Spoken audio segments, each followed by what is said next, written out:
चीज तां सिख लई दुनियादारी तो, कोई चीज नहीं वड्डी प्यो पुत दी यारी तो।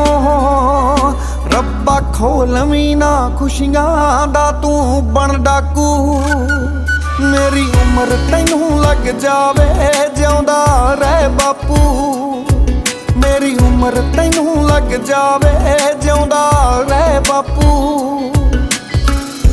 अगले जन्म भी तेरा पुत बन के आवां, बस यही अरदास है।